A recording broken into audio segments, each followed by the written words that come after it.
We have played, what, 2 bullet games, and a third of the match clock has disappeared.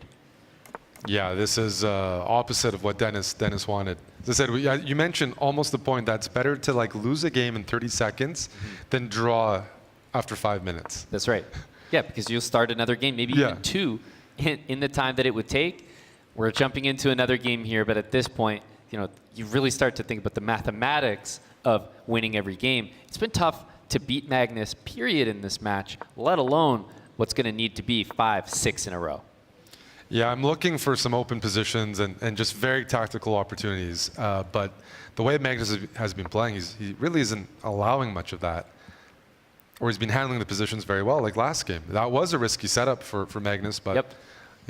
He didn't start the match going for those, but he's trended towards them as the score has improved, and his confidence is there. Here with the white pieces, Magnus handing over that bishop pair, but would love to maybe trade, perhaps get the knight in. If we see opposite bishops again, Eric, I feel like we could be in for the same story. We could, and oh, by the way, this decision, do you take with the queen or the f-pawn? Maybe take with the queen. Black wants to play f5. If you're Denis, you have to start, f5, loosen up the position. That looks good. The problem that you can encounter here is that the bishop on c4 for Magnus will dominate the bishop on g6.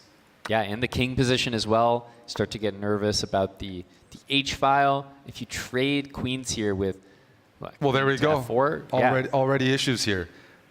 At some point, if Black's queen vacates this diagonal, f4, f5. f4, f5 is big trouble. Not to mention, you're going to have simple ideas like rook e7, hitting the a7 pawn, doubling the rooks on the 7th rank.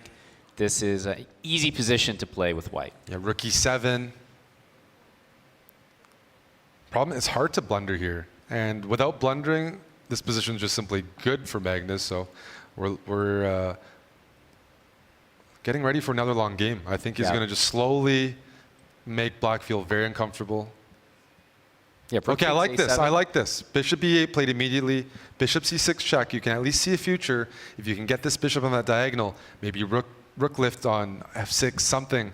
But mating ideas, a chance. A chance, definitely. Bishop c. I know, I like it. Bishop c6. He realized I can't tactically put pressure on Magnus with my bishop stuck on g6. Is he going to take it? Yeah. And that's very practical by Magnus to sack the exchange. I think that's class. Yeah, and even trading the queens here, not the end of the world. And by the way, rook f5, back rank threat with queen b8 if that was captured. Wow.